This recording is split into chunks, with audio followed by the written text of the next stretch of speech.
అంగవైకల్యంతో బాధపడే వారి జీవితాల్లో వెలుగులు నింపుతోంది పూణేలోని ఆర్టిఫిషియల్ లింబ్ సెంటర్.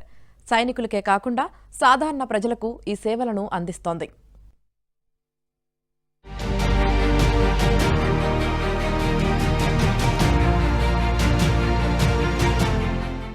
అంగవైకల్యంతో బాధపడుతూ మన చుట్టూ ఎంతో మంది కనబడుతూ ఉంటారు. పుట్టుకతోనే వైకల్యంతో ఉండేవారు కొందరైతే, ప్రమాదాల్లో కాళ్లు చేతులు కోల్పోయిన వారు మరికొందరు మనకు తారసపడుతూ ఉంటారు.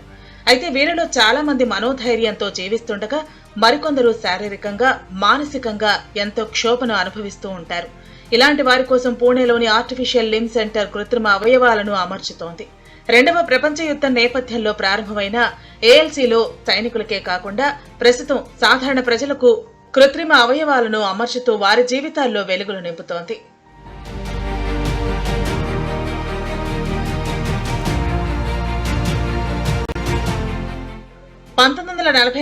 సంవత్సరంలో మహారాష్ట్రలోని పూణేలో ఈ ఆర్టిఫిషియల్ లింబ్ సెంటర్ ను ప్రారంభించారు. దేశ రక్షణ కోసం పనిచేసే జవాన్లు బాంబు దాడులు, ఇతర ప్రమాదాల్లో అవయవాలు కోల్పోతూ ఉంటారు. అలాంటి వారు ఆత్మస్థైర్యం కోల్పోకుండా సాధారణ జీవితం గడిపేలా కృత్రిమ అవయవాలను అమర్చుతోంది. సైనికులకే కాకుండా క్రమంగా సాధారణ ప్రజలకు సేవలందిస్తూ వస్తోంది. అవయవాల కొలతల ఆధారంగా కృత్రిమ అవయవాలు తయారు చేసి అమర్చుతున్నారు. ఎలాంటి లాభాపేక్ష లేకుండా వైద్య ఖర్చులతో పాటు కృత్రిమ అవయవాలను సాధారణ ధరలకు అందిస్తున్నారు. Artificial limb centre Pune and 3 defense, Air, Army, Navy, Air Force and civil persons free limb provide. Upper limb, lower limb body, all parts, below knee amputation, above knee amputation and arms wrist unit amputated, myoelectric hand, bionic hands and paralysis patients, all orthosis and prosthesis carried out.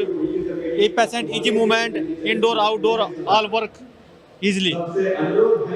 Please request to all patients contact to LC Pune. కృత్రిమ అవయవాల తయారీలో నూతన సాంకేతికతలను జోడిస్తున్నారు. మానవ అవయవాలకు ఏమాత్రం తీసిపోని విధంగా కృత్రిమ అవయవాలను రూపొందిస్తున్నారు. నూతనంగా తయారు చేసిన ఈ అవయవాలను ఇటీవల ప్రదర్శనకు ఉంచారు. బెంగళూరులో జరిగిన ఏరో ఇండియా కార్యక్రమంలో ఏఎల్సీలో నూతనంగా తయారు చేసిన కృత్రిమ అవయవాలను ప్రదర్శనకు ఉంచారు.